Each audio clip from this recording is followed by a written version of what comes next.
Dear students, Eklavya Kushwaha channel में आपका बहुत बहुत स्वागत है। आपका हार्दिक स्वागत है, आपका तहे दिल से स्वागत है।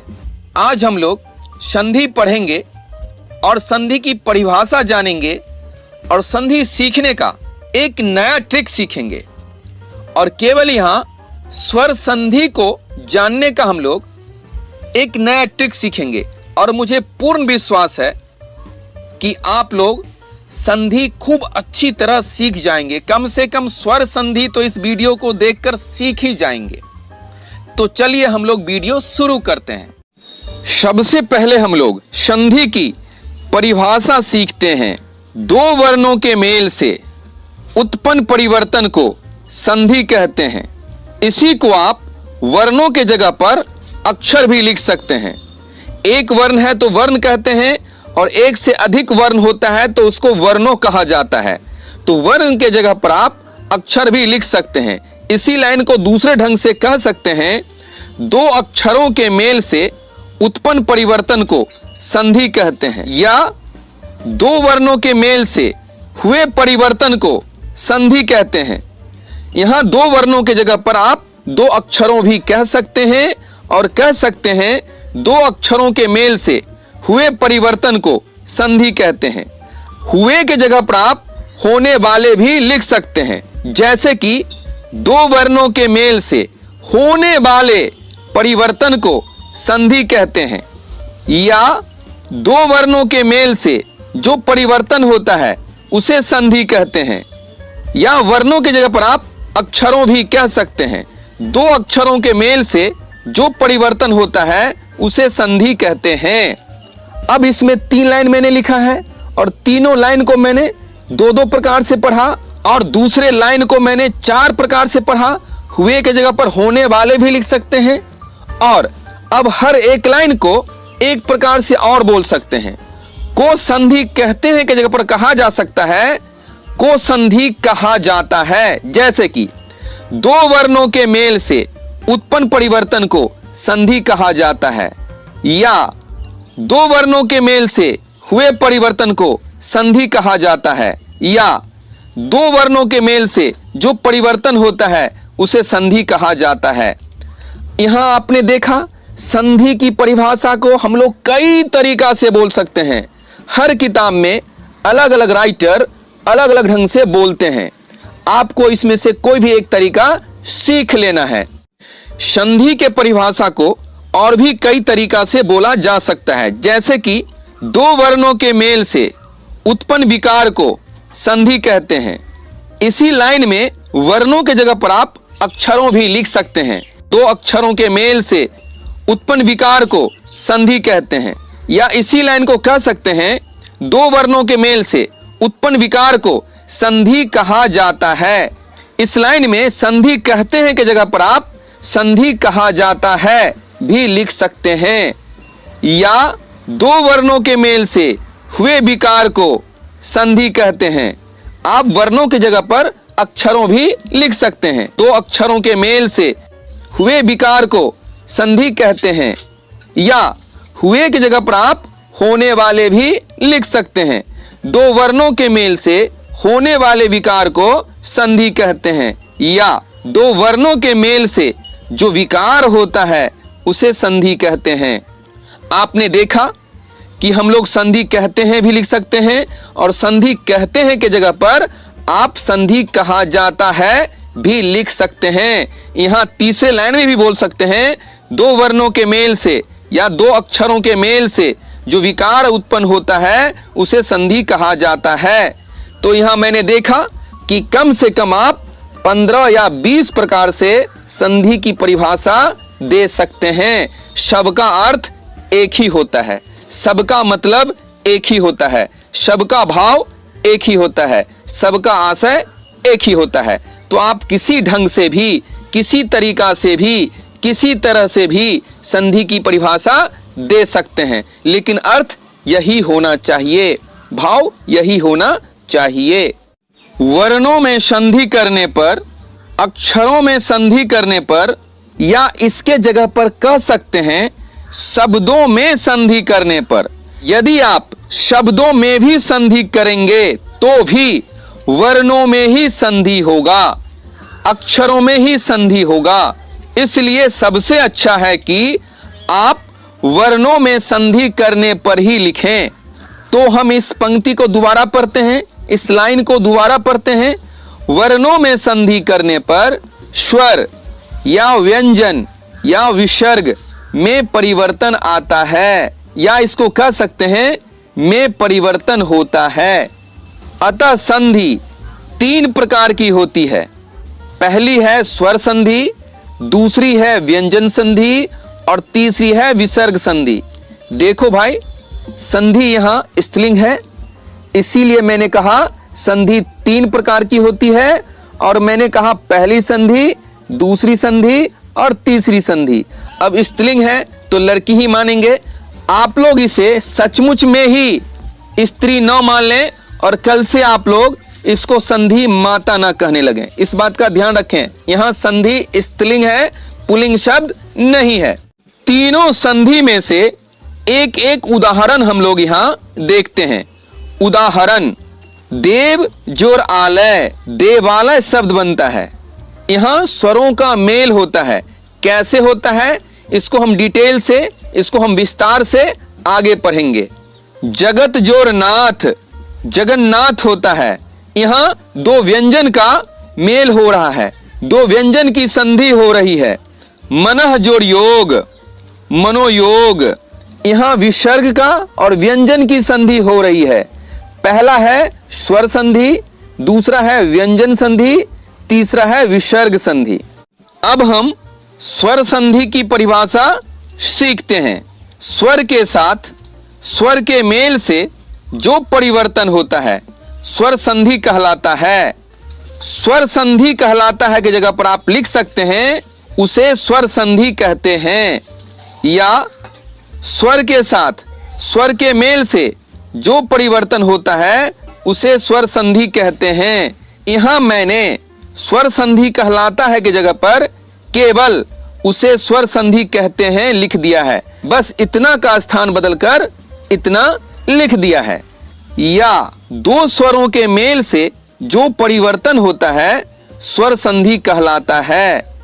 या 2 स्वरों के मेल से जो परिवर्तन होता है उसे स्वर संधि कहते हैं।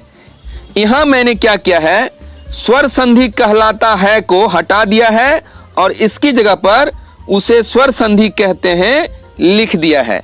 आप स्वर संधि की परिभाषा 4 प्रकार से दे सकते हैं।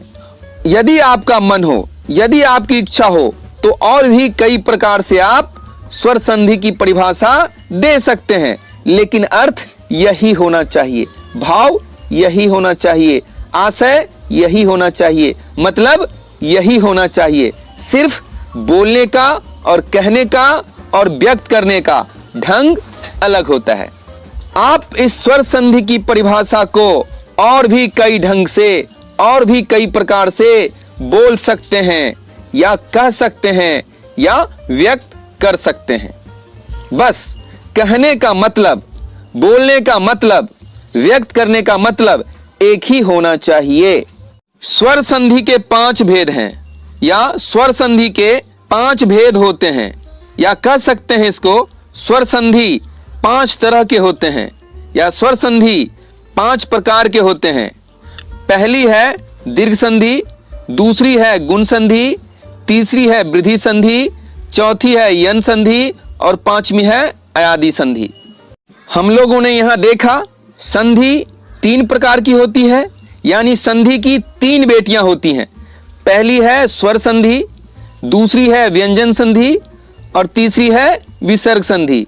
यानी स्वर की मां हो गई संधि, व्यंजन की मां हो गई संधि, विसर्ग की मां हो गई संधि। और स्वर जब भी अपना नाम बोलती है तो अपने मां का नाम जोड़कर बोलती है। व्यंजन जब भी अपना नाम बोलती है अपने मां का नाम साथ में जोड़ती है। विसर्ग जब भी अपना नाम बोलती है अपने मां का नाम साथ में जोड़कर बोलती है। हम लोग बिहार में या यूपी में अपने खानदान का नाम जोड़ते हैं, लेकिन साउथ इंडिया के लोग या तो अपने पिताजी का नाम अपने साथ जोड़ते हैं या अपनी मां का नाम अपने साथ जोड़ते हैं। वही काम यहाँ स्वर भी कर रही है, व्यंजन भी कर रही है, विसर्ग भी कर रही है। जब अपना नाम बोलती है तो यह अपने नाम के साथ अपने मां संधि का नाम जरूर जोड़ती है और कहती है मेरा नाम है स्वर संधि। दूसरी लड़की कहती है मेरा नाम है व्यंजन संधि, और संधि की तीसरी बेटी बोलती है मेरा नाम है विसर्ग संधि। फिर हम लोगों ने अभी अभी देखा था स्वर संधि के 5 भेद होते हैं, यानी स्वर की भी अब 5 बेटियां होती हैं। पहली है दीर्घ, दूसरी है गुण, तीसरी है वृद्धि, चौथी है यन, पांचवी है अयादि। शुरू में हम लोगों ने देखा स्वर, व्यंजन और विसर्ग अपने मां का नाम अपने साथ जोड़ती है जब तक वह साउथ इंडिया में थी। लेकिन स्वर जो है साउथ इंडिया से बिहार आ गई।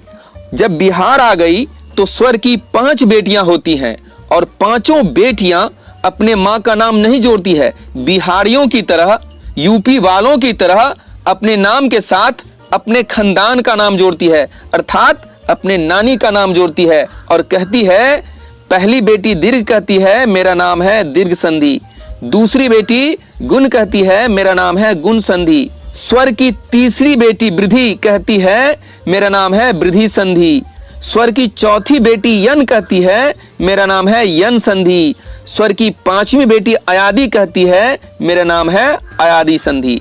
यहाँ देखिए स्वर की 5 बेटियां अपने नाम के साथ अपने मां स्वर का नाम नहीं जोड़ती है, बल्कि अपने खानदान, अपने नानी का नाम जोड़ती है।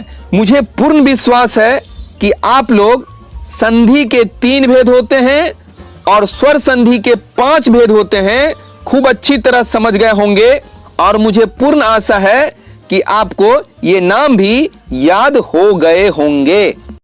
आगे बढ़ने से पहले बच्चों, मैं एक बात आपसे कहना चाहूंगा। कुछ देर के लिए हम लोग, आप भी और आपके साथ मैं भी, पहली क्लास में या दूसरी क्लास में चले जाता हूं।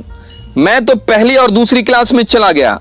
क्या आप लोग पहली या दूसरी क्लास में गए? यदि नहीं गए हैं तो कुछ देर के लिए चले जाइए। यदि आप पहली या दूसरी क्लास में नहीं जाइएगा तो इस संधि को आगे नहीं समझ पाइएगा। इसलिए फटाफट पहली या दूसरी क्लास में चले जाइए। तो आप लोग चले गए, ठीक है। यदि आप लोग पहली और दूसरी क्लास में चले गए तो मैं शुरू करता हूं आगे बात को। हम लोग पहली या दूसरी क्लास में पढ़ते थे ओ, आ, हरस्व ई, दीर्घ ई, हरस्व उ, दीर्घ उ, री। आप लोगों में से कितने बच्चे इसको हरस्व ई पढ़ते हैं, इसको दीर्घ ई पढ़ते हैं, इसको हरस्व उ पढ़ते हैं, इसको दीर्घ उ पढ़ते हैं? यदि पढ़ते हैं तो दिल से, सच्चे मन से मुझे कमेंट करके लिखिए। यदि आप नहीं पढ़ते हैं तो भी आप कमेंट करके लिखिए कि सर जी मैंने इस वीडियो को देखकर कुछ सीखा है। तो आज से इसको आप हरस्व ई पढ़िए, इसको दीर्घ ई पढ़िए, इसको हरस्व उ पढ़िए और इसको दीर्घ उ पढ़िए। हरस्व का मतलब होता है छोटी, इसीलिए हरस्व ई को आप छोटी ई भी कह सकते हैं। दीर्घ का मतलब होता है बड़ी, इसलिए दीर्घ ई को आप बड़ी ई भी कह सकते हैं। हरस्व उ को आप छोटी उ भी कह सकते हैं, दीर्घ उ को आप बड़ी उ भी कह सकते हैं। यहां उच्चारण पर ध्यान दीजिए। हरस्व का मतलब होता है छोटी, इसलिए जब भी आप हरस्व ई का उच्चारण करते हैं तो थोड़ा कम समय लीजिए और जल्दी बोलिए ई। और जब दीर्घ ई बोलते हैं तो ज्यादा समय लीजिए, क्योंकि यह बड़ी ई है, इसलिए बोलिए ई। और जब हरस्व उ बोलिए तो हरस्व का मतलब होता है छोटी, अर्थात आप कम समय लीजिए और बोलिए उ। और जब आप दीर्घ उ बोलते हैं इसका मतलब बड़ी उ बोल रहे हैं, इसलिए दीर्घ उ बोलते समय अधिक टाइम लीजिए, अधिक समय लीजिए और बोलिए उ। इस प्रकार देखिए हम लोग हरस्व ई को पढ़ेंगे ई, दीर्घ ई को पढ़ेंगे ई, हरस्व उ को पढ़ेंगे उ और दीर्घ उ को पढ़ेंगे उ। इसके बाद दूसरी पंक्ति को देखिए ए, ऐ, ओ, औ। तो बच्चों हम लोग पहली क्लास में जाकर और दूसरी क्लास में जाकर कुछ चीज देखा। आप लोगों में से बहुत ऐसे बच्चे हैं जो इसका सही उच्चारण जानते हैं और बहुत ऐसे बच्चे हैं जो इसका सही उच्चारण नहीं जानते हैं।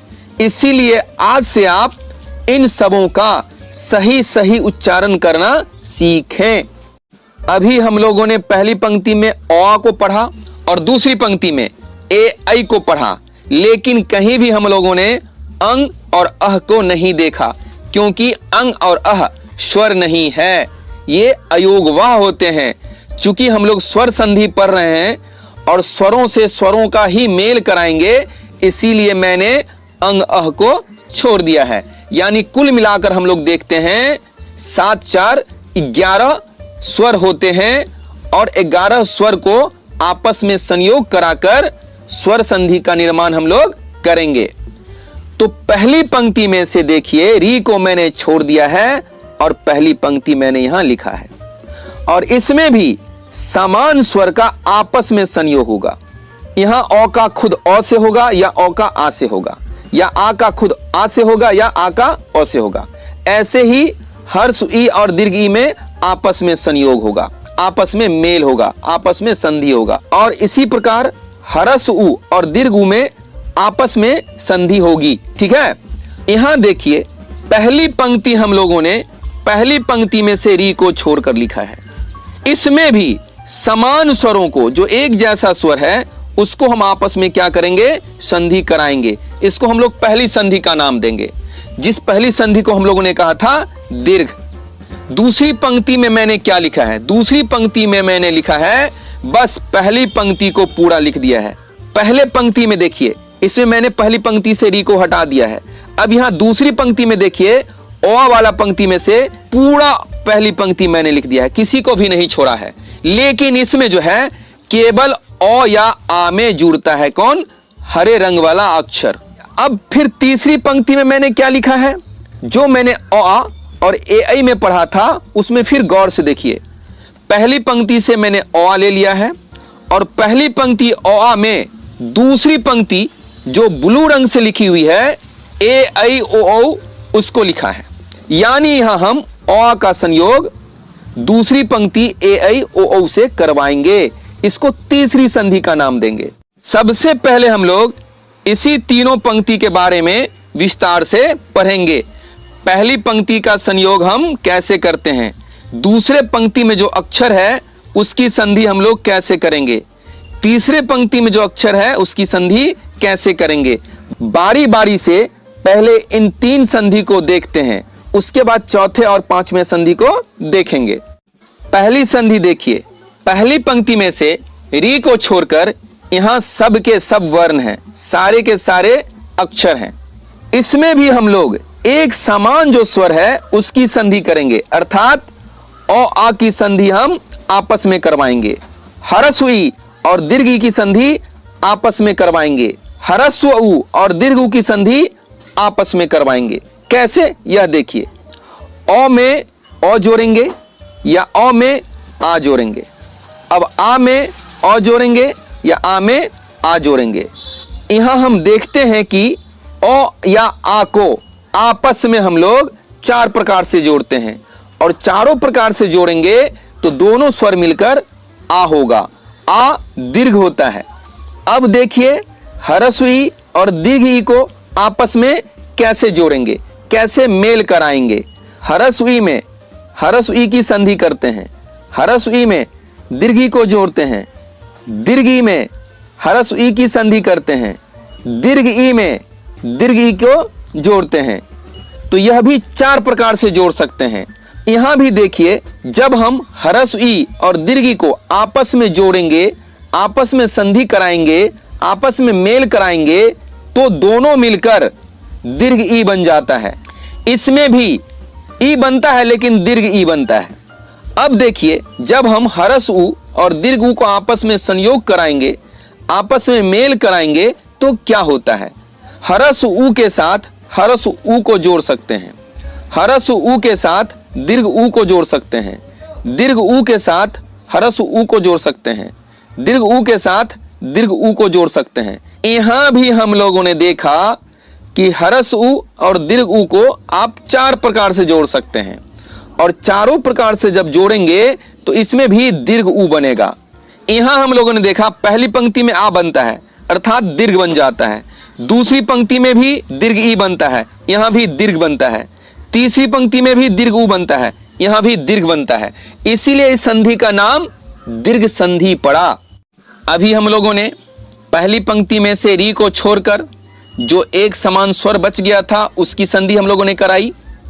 अब हम क्या करते हैं, पहली पंक्ति को लिख लेते हैं और दूसरी पंक्ति को छोड़ देते हैं, यानी ओ या आ की संधि हम पहली पंक्ति में ही जो हरे रंग का अक्षर है उससे कराएंगे। कैसे, यह हम देखते हैं। दूसरी संधि देखिए, ओ आ का संधि हम पहली पंक्ति में ही हरे रंग में जो अक्षर लिखा हुआ है उससे कराएंगे। यहां पहला खंड हो गया ओ या आ और दूसरे खंड में आया हरस वी, दीर्घ ई, हरस उ, दीर्घ उ और री। यहां हम लोग हरे कलर का वर्ण केवल ओ या आ में जोड़ेंगे, यानी ओ या आ में जब हम हरस ई या दीर्घ ई जोड़ते हैं तो ए बनता है। आप ओ में जोड़िए या आ में जोड़िए, क्या जोड़िए, हरस ई जोड़िए या दीर्घ ई जोड़िए, किसी भी अवस्था में ए होगा, दोनों मिलकर, यानी दोनों मिलकर एक नया स्वर बनाता है। फिर देखिए ओ या आ में आप हर्षऊ को जोड़ सकते हैं या दीर्घ ऊ को जोड़ सकते हैं, तो किसी भी अवस्था में ये दोनों मिलकर ओ का निर्माण करेंगे, ओ में बदल जाएंगे। या आप ओ या आ में री को जोड़ सकते हैं, जब ओ या आ में री को जोड़ेंगे तो ओ, आ और री दोनों मिलकर अर हो जाता है। व्याकरण में विद्वान लोग जिन्होंने व्याकरण लिखा है, मैंने नहीं लिखा है, आपने भी नहीं लिखा है, हजारों वर्ष पहले विद्वान लोगों ने लिखा है। उन्होंने ए, ओ और अर को गुण कहा, तो चूंकि यहां गुण बन जाता है संधि होने के बाद, आपस में स्वर जुड़ने के बाद, इसीलिए दूसरे प्रकार के संधि को गुण संधि कहा गया। इसीलिए हम लोग को भी अब इसे गुण संधि ही कहना है और पढ़ना है। चूंकि विद्वानों ने पहले कह दिया, अब विद्वानों ने पहले कह दिया भैंस, तो अब तो आप उसको कुत्ता बोल नहीं सकते हैं। पहले विद्वानों ने कहा कुत्ता, तो अब उसको गधा तो आप बोल नहीं सकते हैं। जो पहले के विद्वानों ने कह दिया वही आपको भी कहना है। तो पहले के विद्वानों ने इस संधि का नाम दिया गुण, क्योंकि उन्होंने ए को, ओ को और अर को गुण कहा, इसीलिए इस संधि का नाम उन लोगों ने गुण दिया। तो हम लोग को भी इसे गुण ही कहना पड़ेगा। आप भी इस संधि को गुण ही कहें तो अच्छा रहेगा। अभी अभी हम लोगों ने दूसरे संधि के बारे में पढ़ा कि इसको गुण क्यों कहते हैं। चूंकि इसमें स्वरों के मेल से जो परिवर्तन होता है तो नए स्वर का निर्माण होता है। किसका, या तो ए बनता है या ओ बनता है या अर बनता है, या तो ए बनता है या ओ बनता है या अर बनता है। और इसको पहले के विद्वानों ने गुण कहा, इसीलिए हम लोग इसको गुण संधि कहते हैं। तो कैसे संयोग होता है इस चीज को हम लोग यहां देखें। पहली पंक्ति को ज्यों का त्यों मैंने लिख दिया। यहां पहली पंक्ति कौन, जब आप बचपन में पहली और दूसरी क्लास में जो पहली पंक्ति पढ़ते थे ओ आ का, वही पंक्ति मैंने यहां लिख दिया। अब ओ में हर्षई को भी जोड़ सकते हैं या ओ में दीर्घई को जोड़ सकते हैं। अब आ में हर्षई को जोड़िए या आ में दीर्घ ई को जोड़िए। सब आपस में जब जुड़ते हैं, सब जब आपस में संयोग करते हैं, जब सब आपस में मेल करते हैं, तो मेल करके एक नया वर्ण बनता है, एक नया अक्षर बनता है। वह क्या बनता है, वह ए बनता है। अब हम ओ में हरस ऊ का मेल कराते हैं या ओ में दीर्घ ऊ का मेल कराते हैं, या आ में हरस ऊ को जोड़ते हैं या आ में दीर्घ ऊ को जोड़ते हैं, तो सब आपस में मिलकर ओ बनाते हैं, ओ का निर्माण करते हैं। इस बात का आप ध्यान रखें, यहां ओ का निर्माण होता है। यहां भी देखिए 4 प्रकार से जोड़ते हैं। ऊपर वाली पंक्ति में भी हम लोगों ने देखा कि 4 प्रकार से जोड़ते हैं, नीचे वाले पंक्ति में भी हम लोग देख रहे हैं कि 4 प्रकार से जोड़ते हैं। ऊपर में जब जुड़ता है स्वर आपस में तो ए बनता है, दूसरी पंक्ति में जब जुड़ता है स्वर आपस में तो ओ बनता है। तीसरी पंक्ति में देखिए ओ के साथ या तो री जोड़ेंगे या आ के साथ री जोड़ेंगे, तो यह मिलकर क्या बन जाता है? अर। और विद्वानों ने इस ए को, औ को और अर को गुण कहा, इसीलिए इस संधि का नाम गुण पड़ा। तो यहां हम लोगों ने देखा 4 4 4 12 प्रकार से स्वर आपस में जुड़ते हैं, आपस में मेल करते हैं, यानी 12 प्रकार से आप इसको आपस में जोड़ सकते हैं और जोड़कर 12 नए नए शब्द का निर्माण कर सकते हैं। हम लोगों ने देखा कि अभी तक हम लोगों ने कितना खंड किया? री को छोड़कर पहला खंड यहां तक किया था, फिर क्या किया था? ओ आ को अलग खंड बनाया और फिर यहां तक एक अलग खंड किया। इसको जब आपस में जोड़ा तो इसको दूसरे संधि का नाम दिया। अब हम क्या करते हैं? ओ आ में ही दूसरी पंक्ति का ए ऐ ओ औ जोड़ते हैं, इसको हम लोग तीसरी संधि का नाम देंगे। ओ आ में ही दूसरी पंक्ति का ए ऐ ओ औ जोड़ते हैं, इसको हम लोग तीसरी संधि का नाम देंगे, जिसका नाम है वृद्धि। अब क्यों वृद्धि पड़ा इस संधि का नाम, यह भी हम अब देखते हैं। तीसरी संधि, यहां देखिए ओ आ के साथ दूसरी पंक्ति का ए ऐ ओ औ का संधि कराते हैं तो क्या होता है? देखिए ओ या आ के साथ हम ए या ए जोड़ते हैं तो हर स्थिति में यह जुड़कर ए बना देगा, ए का निर्माण करेगा, यानी नया स्वर जो दोनों को जोड़कर बनता है वह क्या बनता है? ए। ओ या आ में जब ओ और औ जुड़ता है तो नए स्वर का निर्माण होता है, उस स्वर का नाम है औ। और पुराने जमाने के विद्वानों ने ऐ औ को वृद्धि कहा। क्यों वृद्धि कहा? सो देखिए, ओ या आ दोनों में से कोई एक स्वर में जुड़ेगा, क्या जुड़ेगा? ए। हम लोगों ने अभी क्या देखा? ए कैसे बनता है?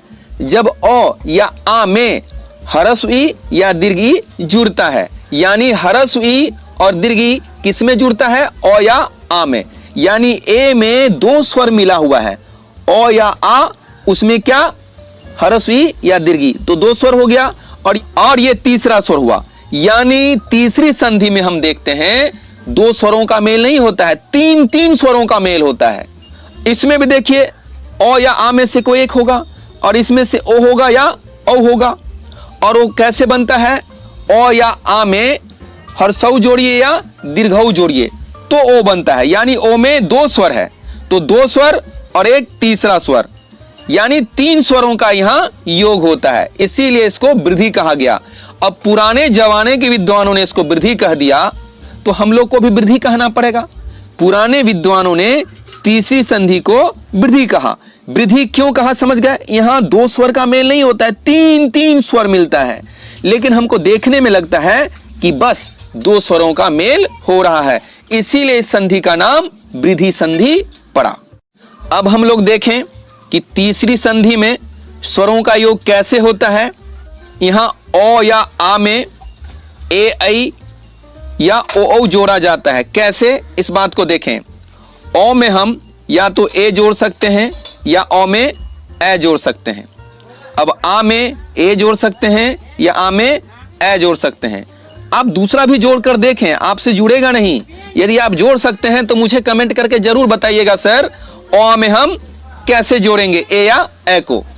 तो यह जो किसी भी प्रकार से जुड़ेगा, यहां भी हम लोगों ने देखा ओ या आ में ए या ए चार प्रकार से जुड़ता है, तो किसी भी प्रकार आप जोड़ेंगे तो नए स्वर ए का निर्माण होगा। अब हम ओ में ओ को जोड़ेंगे या ओ में औ को जोड़ेंगे, आ में ओ को जोड़ेंगे या आ में औ को जोड़ेंगे। यहां भी देखिए हम लोग चार प्रकार से जोड़ते हैं। किसी भी प्रकार में ओ में या आ में ओ या औ जोड़ें तो नए स्वर का जो निर्माण होता है वह स्वर है औ, यानी इस तीसरे प्रकार के संधि में या तो ऐ बनता है या औ बनता है। ऐ और औ को पुराने विद्वानों ने वृद्धि कहा, इसीलिए इस संधि का नाम उन्होंने वृद्धि रखा। चूंकि पुराने विद्वानों ने वृद्धि कहा, इसीलिए आपको भी इस संधि का नाम वृद्धि कहना पड़ेगा। अभी अभी हम लोगों ने देखा, पहला खंड इसको किया था मैंने, इसमें री नहीं है। दूसरा खंड देखिए, ओ में हरे कलर को लिखा मैंने, यानी पहली पंक्ति पूरा को लिख दिया, बस पहली पंक्ति में दो भाग किया, ओ और आ का अलग, उसके बाद हरस ई दीर्घ ई, हरस ऊ दीर्घ ऊ और री का अलग। इसका नाम पहली संधि रखा मैंने, इसको दूसरी संधि में लिया। उसके बाद क्या किया मैंने, पहली पंक्ति का अ लिया और दूसरी पंक्ति का ए ऐ ओ औ लिया। ओ आ में जब हम ए ऐ ओ औ का संयोग कराते हैं, इसको हम लोगों ने तीसरे संधि का नाम दिया। अरे हम लोगों ने नहीं दिया, पुराने जमाने के विद्वानों ने दिया भाई।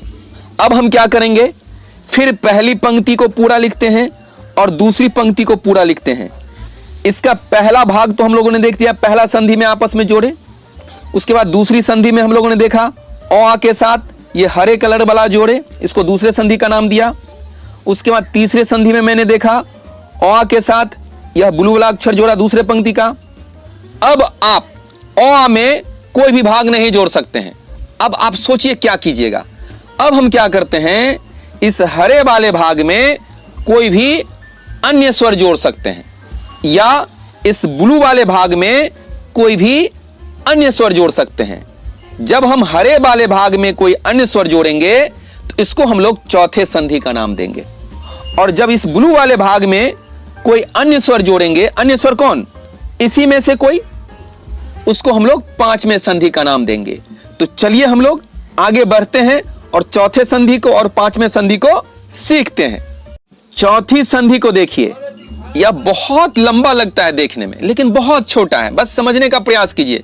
बस हरे कलर में जो लिखा हुआ है उसी में जोड़ना है, कोई भी अन्य स्वर। हरे कलर में जो पहला वर्ण हरस्व ई है उसमें आप अ जोड़ सकते हैं या आ जोड़ सकते हैं या हरस्व ऊ जोड़ सकते हैं या दीर्घ ऊ जोड़ सकते हैं या री जोड़ सकते हैं या ए जोड़ सकते हैं या ए जोड़ सकते हैं या ओ जोड़ सकते हैं या औ जोड़ सकते हैं। हरस्व ई में जोड़िएगा तो हरस्व ई बदल जाता है य में, और हरस्व ई से जो पहले व्यंजन होता है, पहले मतलब इस तरफ, वह व्यंजन आधा हो जाता है।